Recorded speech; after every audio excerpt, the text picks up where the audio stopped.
So today we're back with a follow-up to last week's bacon, egg, and cheese video, so make sure to check that out if you haven't yet.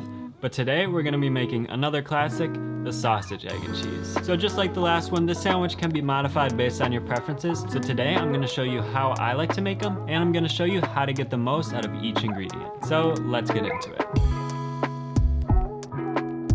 So for this sandwich, I'm gonna use an English muffin. The nice thing about the English muffin is that it has a lot of little holes and crevices, which are great for holding sauce or butter, or in this case, the jam that we're gonna put on it. So we're just gonna start by toasting the English muffin so that it's ready by the time the toppings are ready. So I just sliced it in half, then melted some butter in my cast iron pan, which is set over medium heat, and toasted both halves for a couple of minutes until nicely browned, making sure to press down on them as necessary to get that even browning.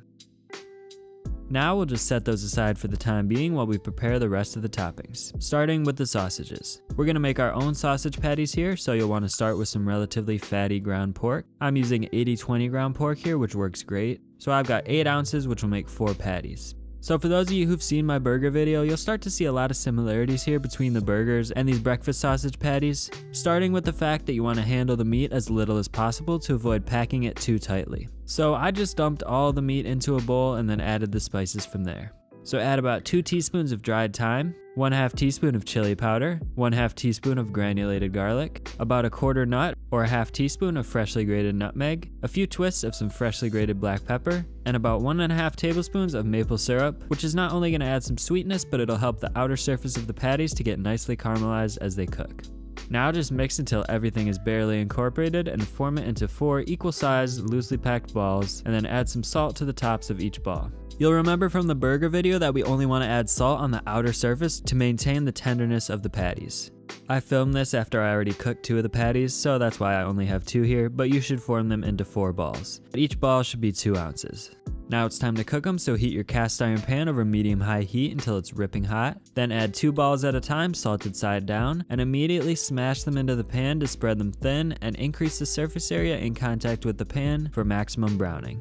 The pork should release a good amount of its own fat as it cooks, so there's no need to add any oil. Now be sure to salt this side of the patties as well. After about 1½ to 2 minutes, the outer surface should be nicely browned, so give them a flip and cook for another minute or so on the other side.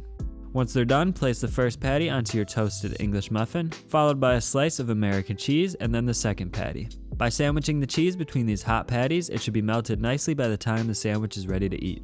So now we can move on to the final aspect of the sandwich, which is the scrambled egg. In a bowl, you want to add 1 egg along with some salt and pepper and then beat the egg until it's thoroughly scrambled. Now, in order to simulate a classic sort of fast food style breakfast sandwich, I'm cooking the egg inside of a cookie cutter placed on top of my pan, but obviously you don't need to be as extra as this. You can just cook your scrambled egg how you normally would if you want, but either way, with scrambled eggs, I'm just adding a bit of olive oil to my pan, or you could use butter. And then the main thing to keep in mind as they cook is just to keep your pan at a relatively low heat and stir the eggs frequently to end up with a nice fluffy texture.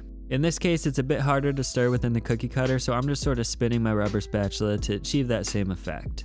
Once the eggs have solidified a bit into that circular shape, just flip it over and cook the other side for just a few seconds to finish it off. Then place the egg on top of your sausage patties. Now it's time to add whatever sauces or toppings you like to use, and for me, I'd highly recommend adding some jam. Right now we have a lot of heavier fatty ingredients, so this jam is the perfect way to add some acidity to kind of cut through everything and add another dimension to the sandwich.